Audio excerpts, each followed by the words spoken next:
Gabing ito, welcome sa ating life group, no? At ngayong gabing ito, medyo exciting yung pag-uusapan natin kasi yung panahon natin ngayon, parang nagmamadali yung mundo. Tama ba? 'Di ba? Ang daming balita.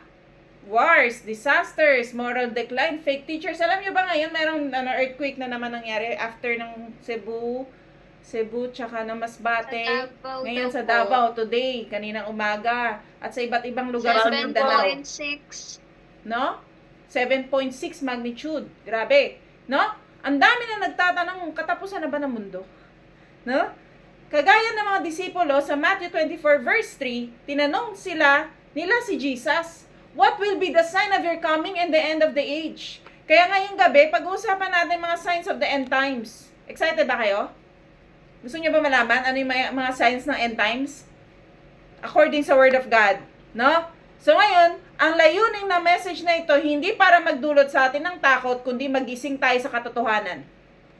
The end times are not to scare us, but to prepare us. Can you say, to prepare us? No? Kahit huwag nyo ng mic on. To prepare us, not to scare us. No? Ang mga senyales o signs na ito po ay hindi para tayo mawala ng pag-asa, kundi para tumibay lalo tayo sa ating pananampalataya. Habang dumadami ang mga palatandaan, mas lalong dapat tayong maging alerto. No? Matatag sa ating relasyon sa Diyos because we can see these signs. It means the King, our Jesus, our King, is coming soon. And we must be fully awake, faithful, and ready. No? So ngayon, ang topic natin is awake and ready. Sabihin nyo nga, awake and ready. No? The signs of the end times. Awake and ready. Yun. Awake and ready. Inaayos ko yung profile ko Okay. Ay, yung para sa October 25. Opo. Okay, yun din. Mag-change na kayo ng profile. Alright. So, tuloy tayo, no? Basahin ko pang Matthew 24, verse 3 to 14. As Jesus was sitting on the Mount of Olives, the disciples came to him privately, Tell us, they said, when will this happen? And what will be the sign of your coming and of the end of the age? Jesus answered, Watch out, that no one deceives you. For many will come in my name, claiming I am the Messiah. Marvin, ba't naka-close camera na? Ay, mag-open cam kayo, pero yung nakikita ko kayo, ano yung nasa kisame? For many will come in my name, claiming I am the Messiah, and will deceive many. You will hear of wars and rumors of wars, but see to it that you are not alarmed. Such things must happen, but the end is still to come. Nation will rise against nation, kingdom against kingdom. There will be famines and earthquakes in various places. All this are the beginning of birth pains. Then you will be handed over to the persecuted, to be persecuted and to put unto death, and you will be hated by all nations because of me.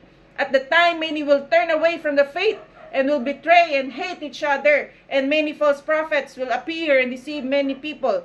Because of the increase of wickedness, the love of most will grow cold. But the one who stands firm to the end will be saved, and this gospel of the kingdom will be preached in the whole world as a testimony to all nations, and then the end will come. Amen? Pagpalain ni Lord ang kanyang mga salita. So ngayon, ang topic natin again is awake and ready. The sign of the end times. Number 1, point, tuloy tayo. Spiritual deception and self-love will increase. Paki-type. Spiritual deception and self-love will increase. Take note. Okay? Spiritual deception. Pandaraya sa spiritual life mo. Self-love. Magkakaroon ng self-love. Will increase daw. Sabi po, isa sa mga unang palatandaan ay ang pagdami ng maling turo o fake spirituality, mga false teachers. Marami ang magpapanggap na galing sila sa Diyos, pero sarili lang pala nila ang pinaglilingkuran. Wow! Nakakalungkot dahil pati sa loob ng church, dumarami ang focus sa sarili. Nagkakaroon ng self-love over God's love. Sabi ni Paul sa 2 Timothy chapter 3 verse 1 to 2, people will be lovers of themselves, lovers of money, boastful, proud, abusive, disobedient to parents, ungrateful, unholy. Kaya pala mas marami ng kabataan ngayon mga disobedient sa parents. Bakit? Ito ay sana ng pagbabalik ni Lord. Dati takot kami sa magulang namin. Ngayon, mga bata, hindi na takot. No? People will be lovers of themselves. Lovers of money. No? Kaya mga tao ngayon, ganito na. Mas lumalala ang sitwasyon, mas lumalala ang ugali. Ibig sabihin, mas uunahin nila yung sarili nila kaysa sa Diyos at sa kapwa nila. So, maging ang katotohanan na hindi nakatanggap-tanggap. Mas gusto na nila yung comfort kaysa sa conviction. Ayaw na magpaturo. No? Pero tayo, mga anak, tinawag tayo maging iba. No? Sabihin mo sa sarili mo, maging iba ako. Hindi tayo dapat madala ng culture na me first. Ang totoong alagad ni Kristo, marunong magpakumbaba, magmahal at mamuhay ayon sa katotohanan at kahit hindi ka popular. Sabi sa Matthew 24 verse 4 to 5, watch out that no one deceives you. No? Ano yun, Mia? Na number 1 is, spiritual deception and self-love will increase. Number 2, hatred for truth and moral decay will spread. Isa sa malinaw. Ano yan? Ano po yung number yun? Dito na Number nalag 2. ka. Hindi ako Hate. makatake notes. Okay. Sige, send ko later. Hatred for the truth, for truth. No? Galit sa katotohanan and moral decay will spread. Yung moral nawawala na, nabubulok na. No? Parang bulok na saging na dikit sa okay na saging, nabubulok din yung isa. No? Isa sa malinaw na sign ng end times po ay ang pagtanggi na sa katotohanan, ayaw na ng truth. Marami ngayon ayaw na makinig sa salita ng Diyos. Kasi gusto nila message na walang conviction, gusto lang puro comfort. Kaya magtaka kapag ganyan ang church, hindi na kayo kino-convict, hindi na kayo kino-correct sa sin, hindi tayo nakakarinig ng signs of end times, hindi tayo nakakarinig about impyerno, puro na lang blessing, blessing, blessing. That's a false prophet. Why? Dapat merong word ng correction and conviction. Ayaw nilang maharap sa kasalanan, ayaw nilang makita yung kasalanan, kaya mas pipiliin na lang yung kasinungalingan na masarap naman pakinggan. Katulad na sinabi ni Paul, no? Sa 2 Timothy 4 verse 3 to 4, they will not endure sound doctrine. They will turn away their ears from the truth and turn aside to myths. Imbis na word of God ang pinaniniwalaan, kasinungalingan ang pinapaniwalaan, myths na. Kung ano na lang yung pinaniniwalaan, yung anong paniniwala na maraming tao, yun ang paniniwalaan nila. No? Totoo po ito sa panahon natin. Tinatawag na tama ang mali at mali ang tama. Bakit? Mas maraming gumagawa ng mali kaysa sa tama. Kaya mas maraming gumagawa ng mali kasi marami sila. Susunod ka din. Wag. Ang kabutihan ang nilalait nila. Dahil nagsisimba ka, wow, burn again, no? Oh, banal-banalan, di ba? At ang kasalanan, pinagdiriwang pa nila. Pinagmamalaki pa nila. Ang sabi ni Jesus, because of the increase of wickedness, the love of most will grow cold. Sa Matthew 24 verse 12. Nakakalungkot kasi, pati yung mga lingkod ng Diyos dati na napaka-on fire, mas pinipili nila magkasala at tumalikod sa paglilingkod sa Diyos. Because of wrong relationship? No? Because of sin? Disobedient? Mas pinipili ang wickedness over obedience. Mabilis ipagpalit ang pananampalataya dahil sa tukso, sexual immorality, homosexuality, vices, drugs, wrong relationship, stubbornness, and rebellious heart. Totoong mas lumalala ang kasalanan sa panahon natin because we are on the last part of the age. Nasa end times na. Kaya tayo bilang mga anak ng Diyos, dapat manatili tayong tapat sa katotohanan kahit mahirap. Kahit mahirap sumunod. Pero pag mahal mo ang Panginoon, hindi ka mahirapan. Hindi tayo dapat mag-compromise sa sistema ng mundo. Ang sabi ni Jesus, watch and pray so that you will not fall into temptation. Matthew 26:41. Dahil ang gaya ng sinabi ni Apostle Peter, your enemy, the devil, prowls around like a roaring lion looking for someone to devour. No? Sa 1 Peter 5 verse 8. Ang kaaway o si Satan, laging nakaabang parang leon. Tayo bilang tupa, imagine yung tupa na wala sa kawan ng isang, ng kanyang, ang tawag dito? Ano ba yung nag-aalaga sa tupa? Kalimutan ko. Pastol, yun, no? Ang pastol, nasa loob ng church, ang pastor, ang mga mentors, tayo mga tupa. Diba? Mamaya nyo na pag-usapan no? Ngayon, kung tayo aalis sa simbahan, taalis tayo sa life group, lalayo tayo sa simbahan, sa palagay mo, anong klaseng tupa ka? Tupak yun. De, joke lang. May tupak May tupak ka. Bakit? Pag mag-isa ka na lang, ang tupa, parang tupakers talaga, sa totoo lang. Pag kayong isa, di ba? Meron talaga yun eh. Yung video na nahuhulog sila sa bangin, hihilain sila, hindi nila kayang makawala doon, babalik ulit sila doon. Ganon katupak ang tupa. Ganon kabobo, in short. No? Wag naman tayo maging bobong tupa. Tupak na nga, bobo pa. Diba? No? So, ganon. Ang demonyo, inaabangan tayo mag-isa. Kaya delikado ka, kapatid, pag mag-isa ka. Huwag kang mag-isa lagi. Huwag kang pahina-hina. Huwag kang pa-depress-depress. Bakit? Mas papasukin ka ng demonyo. No? Tingnan mo kung sino yung mga depress, sila yung mas niloloko ng demonyo. Yung hindi nagpe-pray, hindi nagde-devotion, hindi nagpe-fellowship. Mas nangihina tayo spiritually, mentally, emotionally. No? Kasi ang kaaway nakaabang sa'yo pag mag-isa ka. Lalamunin ka niya. Sisilain ka ni Satan as like a lion. No? Ang nakakalungkot, maraming Kristiyano nag-e-enjoy na sinisila sila ng leon. Ni Satan. Nag-e-enjoy sa sin.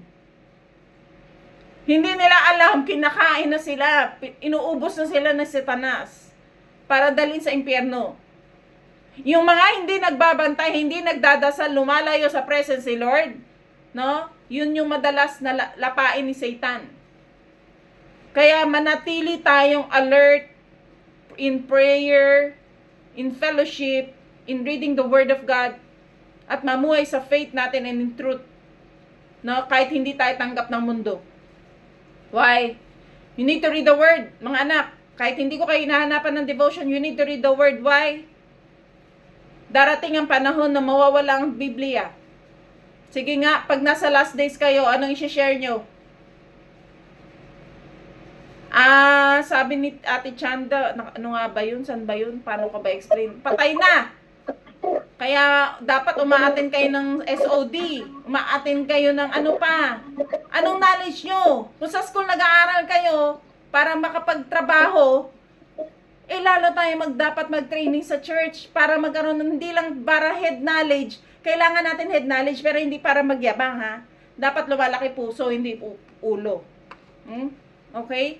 So that is important. Number 2, hatred for truth and moral decay will spread. Number 3, wars, disasters, celestial signs, knowledge will greatly increase. Wars, disasters, celestial signs, knowledge will greatly increase. Matthew 24:6-7, you will hear of wars and rumors of wars. Luke 21 verse 11, there will be great earthquakes, famines, pestilences in various places, fearful events and great signs from heaven. Daniel 12 verse 4, many shall run to and fro and knowledge shall increase. Isa pang tanda, dumadami ang wars, digmaan, kaguluhan, kalamidad, mga kakaibang tanda sa langit, earthquake, di ba? Sunod-sunod, wildfires, ano pa, nagkaroon pa ng butas yung mga lugar sa iba't ibang bansa, like Thailand or other country pa, meron pang nagkaroon, parang na anong tawag doon? Yung nabutas yung lupa, yung mga daanan nila, no? Sinkhole, yun. Halos araw-araw may balita, may gera, may sakuna, kakaibang pangyayari sa buwan, bituin, lindol, bagyo. Ano pa? Lahat na, nandyan na. Ayaw nyo pa maniwala. Ang dami pa ng tao ayaw maniwala eh. Ayaw pang, gusto pa, nag-enjoy pa sa sin. Sige lang, mag-enjoy ka kasi pag kinuha ka ni Lord, enjoy ka rin sa impyerno. Delikado tayo. Sabi ni Lord, do not be alarmed. Such things must happen. Birth pains po ito. Sinasabi ng Bible sa Matthew 24. Ano yung birth pains? Pag manganganak isang babae, hindi naman agad lalabas yung bata. Like, may pains muna, may labors muna. May sign. Diba? Mas lumalala yung sign. The same thing. Noon pa. May sign na, pero mas lumalala na ngayon.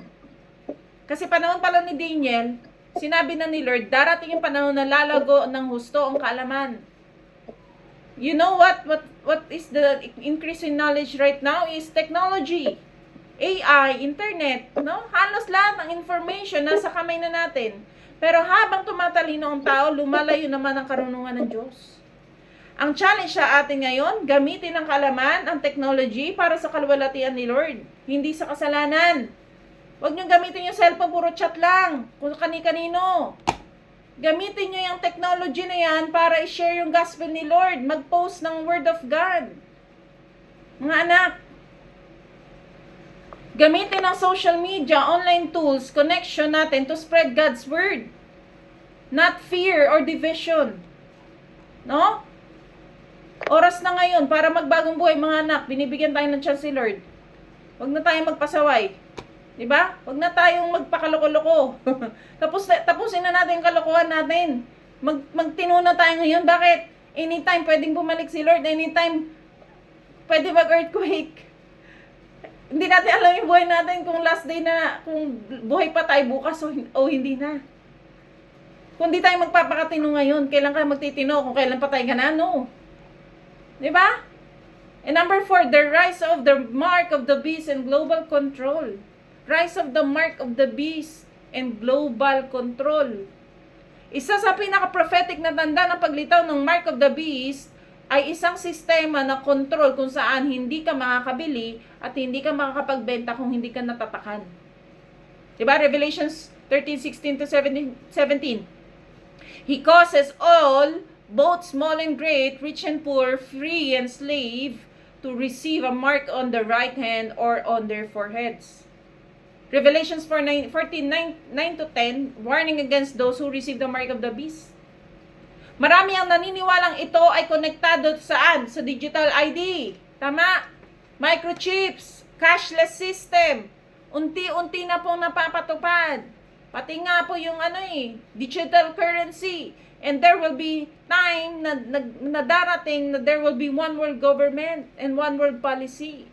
Hindi ito magdudulot sa atin ng panic, kundi para ipaalala sa atin na papunta na tayo sa global control system. Nakikita natin ang pagsasanib ng technology, economy at religion, which is sign of the last day na pagdating ng Antikristo. At ito po ay tanda ng pagbabalik na po ni Lord. Amen? Kaya dapat nating bantayan yung puso mo, puso natin. Huwag na tayo magpadala sa convenience o sa takot. Ang tatak na tinanggap natin ay hindi mula sa mundo, kundi kay Lord. Dapat tayo ma-identify as Christian. No? Yung tatak mo, Christian ka. Hindi ka na lang, pag sinabing si Marvin, pag sinabing Marvin, ay Christian yan. Dapat kilala ka. Tatak mo yan bilang tagasunod ni Kristo. Number 5, the rebuilding of the third temple and the drying of the Euphrates River. Rebuilding of the third temple, 2 Thessalonians 2, verse 3 to 4, he will exalt himself above all that is called God, so that he sits as God in the temple of God.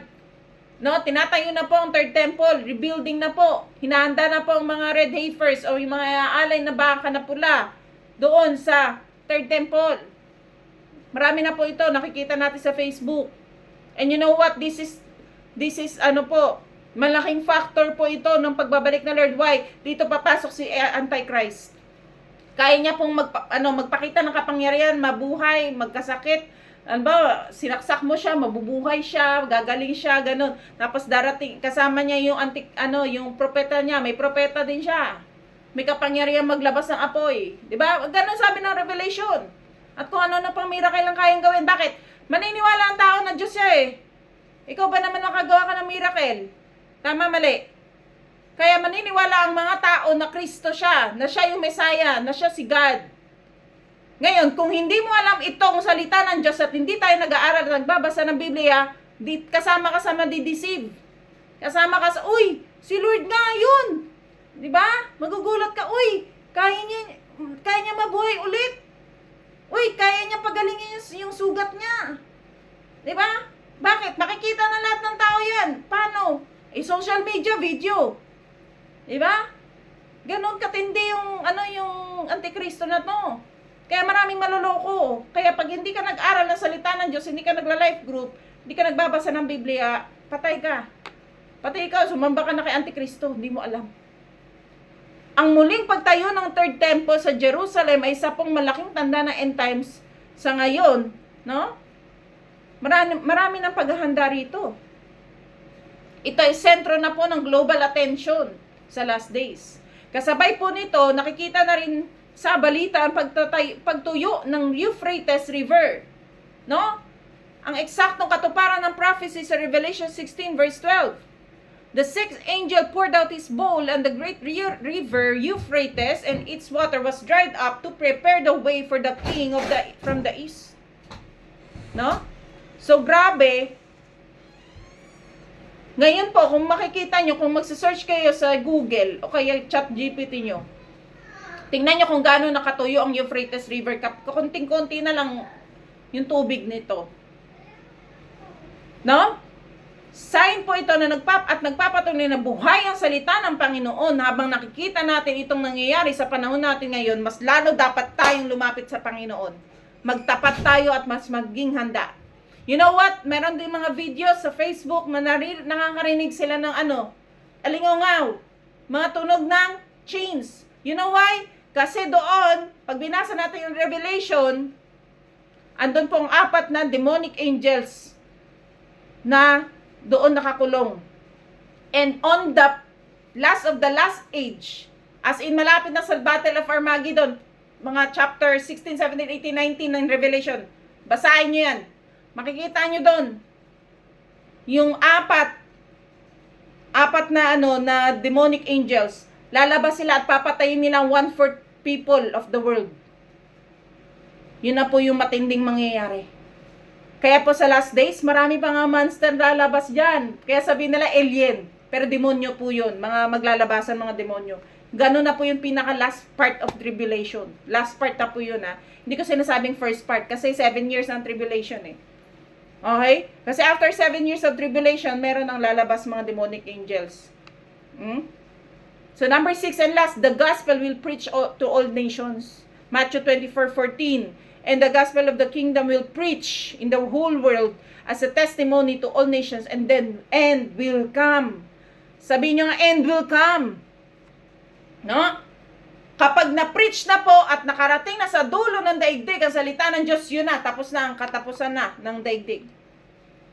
So, isang pinakamagandang sign po ng end times, hindi destruction, kundi evangelism. No? Bago bumalik si Jesus, ang good news po, o gospel, o mabuting balita po, ay kailangan marinig ng buong bansa. Lahat ng tao, kahit isa, walang matitira.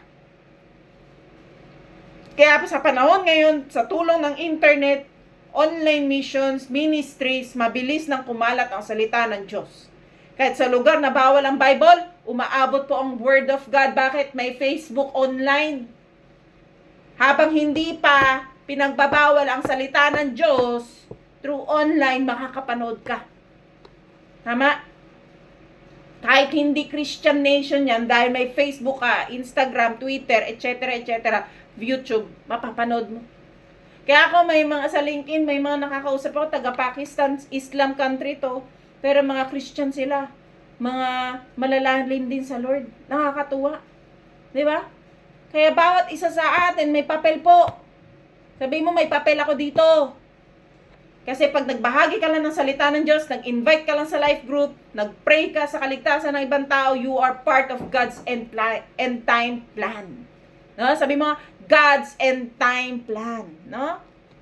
And again, Anim po na signs po ito na sinabi ko, marami-rami. Again, sa Awake and Ready, the signs of the end times. Number 1, spiritual deception and self-love will increase. 2, hatred for truth and moral decay will spread. 3, wars, disasters, the celestial signs, knowledge will greatly increase. 4, rise of the beast, mark of the beast, and global control. 5, the rebuilding of the third temple and the drying of the Euphrates River. And last, the gospel will preach to all nations. So mga anak, malinaw na ang palatandaan, no, ng pagbabalik ng Panginoon ay nandiyan na. Amen. The world is not falling apart. It's falling into place. Exactly as God said in Matthew 24:42 reminds us, therefore keep watch, because you do not know on what day your Lord will come. Diba? Nakaka-excite. Kung naglilingkod ka ngayon sa Diyos, exciting to. Diba? Pero kung hindi ka pa naglilingkod sa Diyos, tapos pagdating ng panahon na nandyan na si Lord, Lord, gusto ko na maglingkod. Nak, hindi na. Gawin mo ngayon. Mag-observe ka na, balik ka na sa Lord. Kung nagkakasala ka, tumalikod ka na sa kasalanan, dahil sa uling panahon, hindi ka na pwede magsisi. Bakit? Tapos na eh. Lalo naman pag namatay ka. Ang signs ay paalala na may grace pa si Lord sa'yo. Binibigyan pa tayo ng chance para magsisi, para magpakatatag sa faith, para magpagamit sa Panginoon, to share the good news to other people, para wala kang hiya. Hindi ko sinasabing walang hiya ka, no? Para mawalan ka ng hiya, na may tapang ka na mag-share ng Word of God sa ibang people, sa ibang tao. And you know what? Magkakaroon ka ng tapang pagka yung buhay mo maayos sa harapan ng Diyos at sa tao. Kaya dapat yung testimony mo, pangalagaan mo yan. Testimony mo sa family mo, testimony mo sa kaibigan mo, testimony mo sa school, kung saan ka dinadala ni Lord. Hindi dapat tayo mabuhay sa takot. We should live according to our faith. Handang humarap kay Lord anytime. Kunin niya tayo o dumating siya. Kaya gawin mong panalangin, Lord, help me to stay awake and faithful. Sa gitna po ng kaguluhan, gusto kong maging handa. Sa gitna ng kasinungalingan, gusto kong mamuhay sa katotohanan. And the sign of end times are not to scare us, but to prepare us, because our Lord Jesus, our King, is coming very, very soon. Amen? So, siglit tayong manalangin. Lord God, maraming salamat po sa mga salita mo na amin po napakinggan sa gabing ito. Lord, dalangin ko, Lord, na hindi po kami matakot, Lord, sa mga nangyayari bagkos, Lord, mas maging prepare kami, Lord, sa muli mong pagbabalik at sa anumang mangyayari at magaganap, Lord God. We know your protection is upon us, Father God, and we claim your protection through the blood of Jesus and the fire of the Holy Spirit that is within us, oh God. Father God, continue to bless, Lord. Ingatan yung buhay ng bawat isa ng kabuuan ng network ko, Panginoon, kabuuan ng church, Lord God, kabuuan ng pamilya namin, Panginoon. Lord, wala po kaming kayang magagawa, Lord. Kung wala ka, Lord, tulungan nyo kami, Lord, magsisi at tumalikod sa aming mga pagkakasala, sa lahat ng kakulangan namin sa inyo, Panginoon. Lord, baguhin nyo po ang puso ng bawat isa sa amin na mamuhay na naayon sa kalooban mo, Ama. O Diyos, na makapangyarihan sa lahat. Ikaw magta-transform, Holy Spirit, sa aming mga buhay, sa aming buong pamilya, Panginoon. Sa aming mga pamumuhay everyday, Panginoon. Na mamuhay kami, Lord, na ayon sa kalooban mo. Nasusunod kami ng totoo, tapat sa inyo, Panginoon. Yamang nalalaman namin, Lord God, anytime you will come back, Panginoon. Anytime, Lord, pwede kaming mawalan ng buhay. But then, Father God, we thank you, God, for another chance and opportunity, Father God, na makapagsisi kami sa aming kasalanan at makatalikod kami ng totoo sa aming mga kasalanan. Magtapat kami ng totoo sa inyo, Panginoon. Maglingkod kami ng totoo sa inyo at maghaling ka namin ng totoo, Panginoon. Lord, baguhin mo ang puso't isip, kaluluwa namin, Lord God. At patuloy, Lord, dinahawakan mo na, Lord God, from head to foot ang mga kabataang ito. Sa buhay ni Mia, ni Joanna, ni Marvin, at ni Girlie, Lord. Right now, in the mighty name of Jesus, anoint them with your oil in Jesus' name. Honda raba, shiki raba. Hallelujah, hallelujah. Even Lord God, sa mga network na, sa mga disciples ko Lord na hindi na nagpapahandle Lord, I know you are with them and you're convicting their spirit right now in the mighty name of Jesus. Salamat Panginoon dahil mabuti kang Diyos at nagbibigay ka Lord ng second chance para magbago kami Lord. At Lord God, wag na namin sayangin ito Panginoon. Tulungan nyo kami at biyayaan na masunod namin ang kalooban mo. Again God, mahal ka namin Lord God, pinupuri ka namin, pinapasalamatan ka namin, dinadakila ka namin. In Jesus name we pray. Amen and amen.